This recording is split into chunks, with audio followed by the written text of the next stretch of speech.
Zdravo, zdravo svima.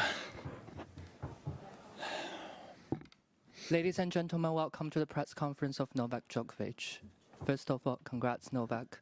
Another history made for you today. You have the 430th match for you at the Grand Slam singles match. It's an all-time record for all men and women's players. How satisfied are you about the win today?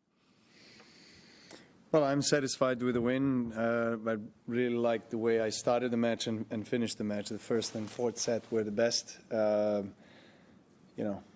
was in control. The break up in the second, and just dropped my level. Lost 4 games in a row. Managed to get back to the tie break, but he was a better player. He was, I think, firing from all cylinders. At one point, he was difficult to play against because he was practically serving 2 first serves and going for his shots. Logically he was pumped, when he won the second set. But I feel like I managed to focus in the important moments and make that crucial break at 3-2 third. From that moment onwards, I feel like I upped my game a bit and played a really good fourth set. So overall, another big test, another 3-hour match, back-to-back against the youngsters. And, congratulations to him for a great battle. And he's really a good player that has a lot of potential as my first-round opponent. So as for the history, of course, as I said on the court, this sport has always been giving me so much in my life, an opportunity to play at the Grand Slams, and I try not to take it for granted after great achievements that I'm very proud of. And of course, Grand Slam matches and Grand Slam wins are what counts the most in our sport. So of course I'm very thrilled with that. Thank you. Questions, please, Matt? Hey, Novak, well done. As you said, this is your second straight match against one of these young people at the start of their careers. Do they present something different these days than a player at that stage in his career, say 5 years ago, in terms of the style they're playing, what their approach is, and in terms of what they bring at you? Comparing to a player who was 20, 21, starting out in my time. Yeah. Well, not in your time, or even just 5 years ago. Well, hard to say. I mean, the first round opponent, and is built differently. He's not as physically tall or strong as my second round opponent, which makes a big difference in terms of the speed of the serve. I mean, today's opponent, he was serving, big serves. Also his second serve was going for pretty much every second serve. So that is the difference between the two guys. But from back of the court, maybe I'll give a slightly more credit or quality to my first round opponent.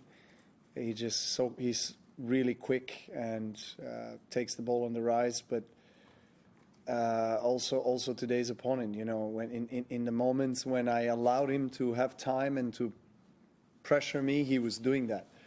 So particularly in the second set, he was really going for his shots, and at one point he was making everything, from baseline, serves, returns, and so obviously we all know this. I mean, I've had plenty of matches in my career, particularly in the last 5, 7, 8 years, where I'd play, opponents that I've never faced before on the center court, maybe their first ever center court match in any Grand Slam, and they just come out firing, and have basically nothing to lose. So it's always tricky to play these kind of opponents mentally to sustain that level.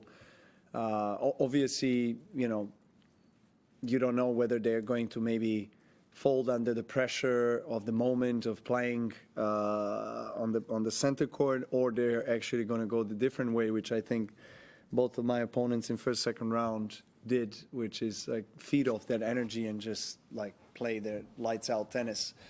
So as I said, a great test for me. yeah, maybe I wish that maybe I stayed a set less on the court today, but again, I'm happy with the way I ended up the match. Good fashion, good mindset. Yeah, looking forward to the next one. James. Novak, you said before the tournament you were keen on the idea of having coaches on the court in the box. I wonder, I noticed today, for example, I think Boris wasn't in there. I wonder how you go through choosing the 4 people to have in there. And at the moment, there's no microphone there, so you can't hear on broadcast what's being said. Would you have a feeling one way or the other if they did start miking up that area? Well, I'm still supportive of that. I think it's a great new introduction to the tournament.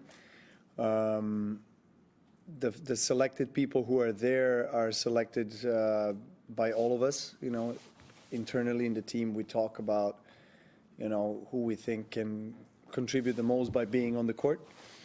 And so I'm happy with the 4 people that I have there sitting. And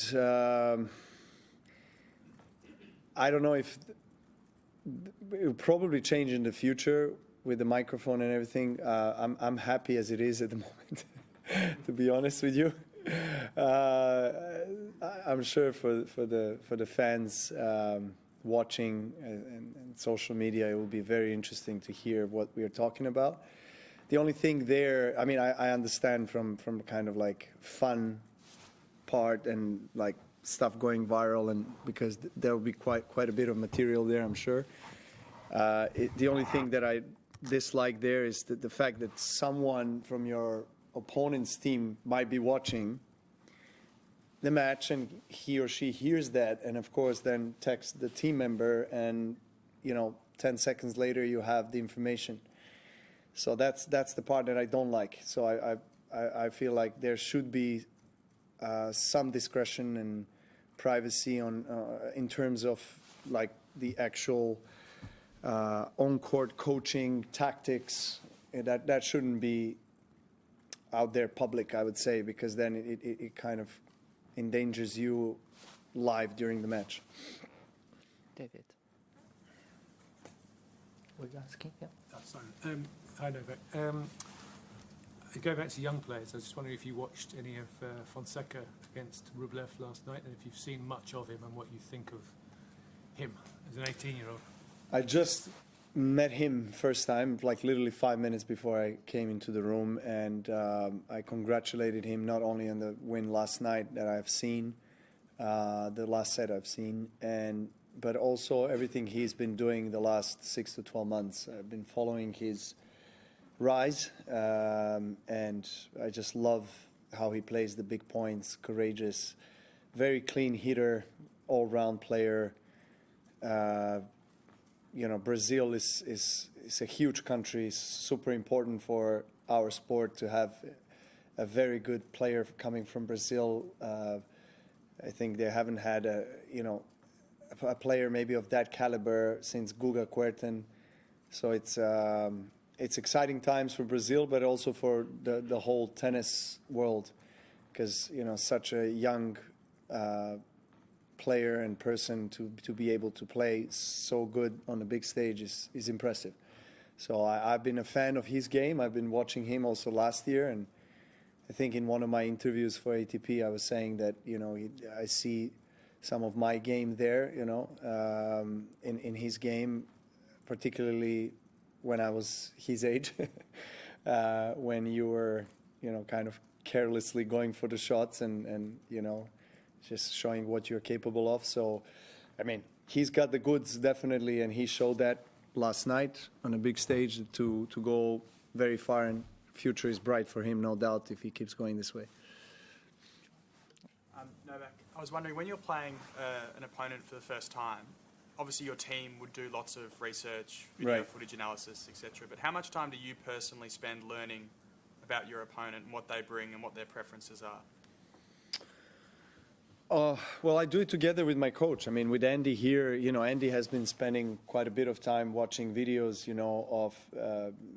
he watched live my first match, but then he watched the replay of the entire match the next morning, and he's really dedicated in trying to and I love that because, you know, you can, when you watch the match from different perspective and watch the replay, you can maybe see things that you haven't seen in the heat of the battle. So that's what we talk about, you know, some of the elements that, you know, and cues that he might see or I might see when I watch myself.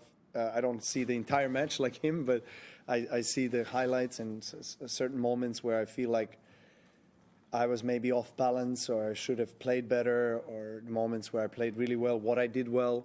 And then we then we take that those informations on the practice court. So that's what we're going to do tomorrow as well.